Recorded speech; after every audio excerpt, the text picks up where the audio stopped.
Back to my YouTube channel Krishna tech. So channel first time వచ్చిన channel subscribe చేసుకొని bell icon కూడా on చేసి అయితే పెట్టుకోండి. సో ఈరోజు ఇంట్రెస్టింగ్ జాబ్ అయితే తీసుకొని వచ్చేసాను. సో ఇది వచ్చి వీళ్ళు స్టార్టింగ్ శాలరీ వచ్చి 4.5 LPA నుంచి స్టార్ట్ చేశారు. సో మంచి ప్యాకేజ్ అని చెప్పొచ్చు. సో ఇది వచ్చి బ్యాచిలర్స్ డిగ్రీ చేసిన వాళ్ళు ఎవరైనా అప్లై చేసుకోవచ్చు అని మెన్షన్ చేస్తారు. సో ఓన్లీ బ్యాచిలర్స్ డిగ్రీ అని మెన్షన్ చేస్తారు. ఇది వచ్చి మల్టిపుల్ లొకేషన్స్కి ఉన్నాయి కాబట్టి మీరు హైదరాబాద్లో ఉన్న వాళ్ళు హైదరాబాద్లో వర్క్ చేయొచ్చు, చెన్నై వాళ్ళు చెన్నైలో, అట్లా ఢిల్లీ వాళ్ళు ఢిల్లీ, అట్లా ఏ లొకేషన్ ఉన్న వాళ్ళు ఆ లొకేషన్లోకి అయితే వెళ్ళి వర్క్ అయితే చేసుకోవచ్చు. సో ఇది ఒక మంచి జాబ్, మంచి ప్యాకేజ్ కూడా, మల్టిపుల్ లొకేషన్స్ సెలెక్షన్స్ కూడా ఉన్నాయి కాబట్టి మీరైతే మంచిగా అప్లై చేసుకోవచ్చు అని నేను క్లియర్గా చెప్పేస్తున్నాను. మనం అప్లై చేసుకున్న తర్వాత దీనికైతే ఇంకొక ప్రాసెస్ అయితే ఉంటుంది, ఒక కోడ్ అయితే వస్తుంది. ఆ కోడ్ని మనం ఇంకో అప్లికేషన్లో సబ్మిట్ చేసి అప్లై చేయాలి. సో ఫస్ట్ ఈ జాబ్ ఎవరు రిలీజ్ చేశారంటే నా స్క్రీన్ మీద చూసుకోవచ్చు, IBM కంపెనీ వాళ్ళు అయితే రిలీజ్ చేయడం అయితే. ఆ రోల్ గురించి మాట్లాడుకుంటే సో అసోసియేట్ సిస్టమ్ ఇంజనీర్ అనే ఒక రోల్కి అయితే ఓపెనింగ్ అయితే రావడమే జరిగింది. సో గుర్తుపెట్టుకోండి, associate system engineer.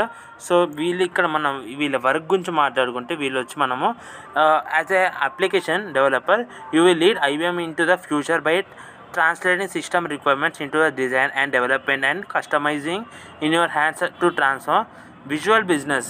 So visual business కానీ మీరు వచ్చి డిజైనింగ్, కోడింగ్, లేకపోతే ఇంకా ఇన్నోవేషన్ ఐడియాస్ ఇవ్వడం. సో ఇవన్నీ మీరే చేస్తారు ఈ వర్క్ మొత్తం. అందుకే అసోసియేట్ సిస్టమ్ ఇంజనీర్ అని క్లియర్ మెన్షన్ చేస్తారు. సో రిక్వైర్మెంట్ గురించి మాట్లాడుకుంటే ఇక స్క్రీన్ మీద చూసుకోవచ్చు. We are looking for following skills from programming, preferred Java ఉండాలి, Python, Node.js and software development life cycle concepts మీద మీకు నాలెడ్జ్ ఉంటే మీరైతే హ్యాపీగా జాబ్ అప్లై చేసుకోవచ్చు, నో ఇష్యూస్. ఇప్పుడు prefer technical and professional experience గురించి మాట్లాడుకుంటే ప్రాబ్లమ్ సాల్వింగ్ అండ్ కమ్యూనికేషన్ అయితే ఉండాలని మెన్షన్ చేస్తారు. సో క్లియర్గా ప్రాబ్లమ్ సాల్వింగ్ అండ్ కమ్యూనికేషన్ అయితే ఉండాలి మనకైతే.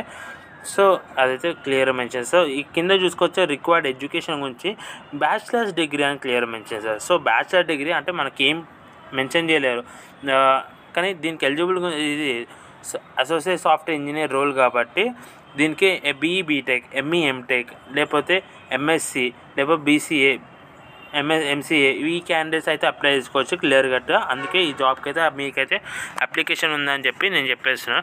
సో ఇక్కడ మల్టిపుల్ లొకేషన్స్ అని చెప్పి క్లియర్ కట్గా ఉన్నాయి చూస్తారు. So IBM full time role, ఇది న్యూ కాలర్ రోల్, ఇంకా early professions. So multiple locations ఉన్నాయని మనకి క్లియర్ కట్గా ఒకటైతే మెన్షన్ చేయడం అయితే జరిగింది. ఇక్కడ మనము చూసుకోవచ్చు ఇండియన్ వాళ్ళకి ఈ జాబ్ అయితే eligible. So travel required, no travel required అని మెన్షన్ చేస్తాం. అప్లై మీద నొక్కితే మనం ఇక్కడ ఓపెన్ వస్తాం. ఇక్కడ మీరు సెలెక్ట్ చేసుకోవాల్సింది ఏంటంటే అకౌంట్ ఉంటే లాగిన్ చేసుకోవాలి, లేకపోతే డోంట్ హ్యావ్ అన్ అకౌంట్ అని చెప్పి క్లిక్ చేస్తే నెక్స్ట్ పేజ్ కూడా అయితే రీడైరెక్ట్ అయితే అయిపోతాం. సో నెక్స్ట్ పేజ్లో మనం ఏం చేయాలంటే మన ఫామ్ అయితే ఇట్లా వచ్చేసరికి కిందికి స్లైడ్ చేస్తే అగ్రీ మీద అని ఉంటుంది. సో అగ్రీ మీద క్లిక్ చేయగానే నెక్స్ట్ పేజ్కి రీడైరెక్ట్. సో ఇక్కడ మన డీటెయిల్స్ అని ఇచ్చేసిన తర్వాత మన అకౌంట్ అయితే క్రియేట్ అయిపోతుంది. సో క్రియేట్ అయిన తర్వాత మన ఎడ్యుకేషన్ క్వాలిఫికేషన్ డీటెయిల్స్ ఇవన్నీ కూడా క్లియర్గా ఇచ్చేసేయండి అకౌంట్ క్రియేషన్కి బిలో. సో అక్కడ ఇచ్చిన తర్వాత మనకి జాబ్ ID ఇంకా జాబ్ ఒక మనకి నెంబర్ అయితే రేజ్ అవుతుంది. సో ఆ రెండింటిని నోట్ ప్యాడ్లో కానీ ఎక్కడ రాసి పెట్టుకోవడం అయితే క్లియర్ చేసుకోండి. సో అదైతే ఇంపార్టెంట్ మనకి నెక్స్ట్ ప్రాసెస్. సో నెక్స్ట్ ఏంటంటే ఈ అప్లికేషన్ అయితే నేను డిస్క్రిప్షన్లో ఇస్తాను. సో అక్కడ నుంచి అయితే ఇది దీంట్లోకి అయితే వచ్చేసిన తర్వాత ఫస్ట్ మీరు మీ ఇక్కడ ఫస్ట్ నేమ్ ఇచ్చేసి లాస్ట్ నేమ్, ఈమెయిల్ అడ్రస్, మన మొబైల్ నెంబర్, మన జెండర్, మేల్ అయితే మేల్, ఫీమేల్ అయితే ఫీమేల్ ఇచ్చేసి what region are you looking in. So మనం ఏ రీజియన్, హైదరాబాద్ కాబట్టి అది. సో కరెంట్ రెసిడెన్షియల్ స్టేట్ వచ్చి మన తెలంగాణ వాళ్ళు తెలంగాణ, ఆంధ్రప్రదేశ్ వాళ్ళు ఆంధ్రప్రదేశ్, ఏ స్టేట్ వాళ్ళు ఆ స్టేట్ ఇచ్చుకొని. సో మీకు ఆల్రెడీ క్యాండిడేట్ రిఫరెన్స్ నెంబర్ అని ఒకటి వస్తుందని చెప్పాను కదా. సో ఆ నెంబర్ని ఇక్కడ పెట్టి అట్లనే జాబ్ ID కూడా ఉంటుంది. సో నేను అదే రెండు ఉంటాయి, ఆ రెండు ఇక్కడ మనం పే చేసేసిన తర్వాత మీ హైయెస్ట్ క్వాలిఫికేషన్ చూసుకోవచ్చు. BTech, MTech, BMA, MTech, BE, MSc కూడా ఉంది, ME, MS, అదే ఇవన్నీ కూడా ఉన్నాయి. సో మీకు ఏది ఉంటుంది 2019 నుంచి 2023 గ్రాడ్యుయేట్స్ ఎవరు ఉన్నా వాళ్ళందరూ ఎలిజిబుల్ అని క్లియర్ మెన్షన్ చేస్తారు. So highest qualification pass out year, లేకపోతే మనకి ఇంకా ఏ క్వాలిఫికేషన్ ఏ బ్రాంచ్ నుంచి పాస్ అవుట్, హైయెస్ట్ క్వాలిఫికేషన్ మీ CGPA ఇవ్వడం, కాలేజ్ నేమ్, ఒకవేళ యూనివర్సిటీ అయితే యూనివర్సిటీ నేమ్, మీ UG PGC మీ CGPA ఎంత వచ్చిందో. సో అవి 10th కానీ ఇంటర్మీడియట్. సో మన 10th హాల్ టికెట్స్, బ్యాక్లాగ్స్ ఉన్నాయా లేదా, ఎస్ అయితే ఎస్, నో అయితే నో, అవి కూడా ఇచ్చేయి. వర్క్ ఎక్స్పీరియన్స్ ఉంటే ఇవ్వండి, లేదనుకో నాట్ అప్లికబుల్ అని mention. Are you certified train out any below mention skills. So మనకి మెన్షన్ చేసిన స్కిల్స్లో ఏమైనా వచ్చినాయా, సో అవి వస్తే అవి కూడా మెన్షన్ చేయండి, లేదంటే నాట్ అప్లికేబుల్.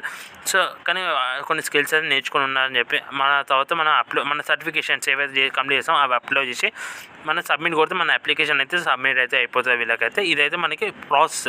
సో మన ఫస్ట్ ప్రాసెస్లో మనం అప్లై చేస్తాం. సో అక్కడ యూనిక్ రెఫరెన్స్ నెంబర్ ఇంకా మన ఐడి అయితే క్రియేట్ అవుతుంది కదా, జాబ్ ఐడి, ఆ రెండింటిని అక్కడ పే చేస్తే మనకి అప్లికేషన్ సబ్మిట్. ఈ క్లియర్ కట్ అన్ని ప్రాసెస్ బట్టి మెల్లగా చూసుకుంటే అప్లై చేయండి అని నేను క్లియర్గా చెప్తున్నా. సో మంచి ప్యాకేజ్ 4.5 LPA ఇస్తారు మనకి, పార్షియల్ వర్క్ ఫ్రమ్ హోమ్, తర్వాత మనకైతే అక్కడ వర్క్ అయితే ఉంటుంది. సో ఒకవేళ మీకు వీడియో నచ్చిన వీడియో లైక్ చేయండి, షేర్ చేయండి, కామెంట్ చేస్తే మంచిగా వస్తుంది. Next video good bye friends.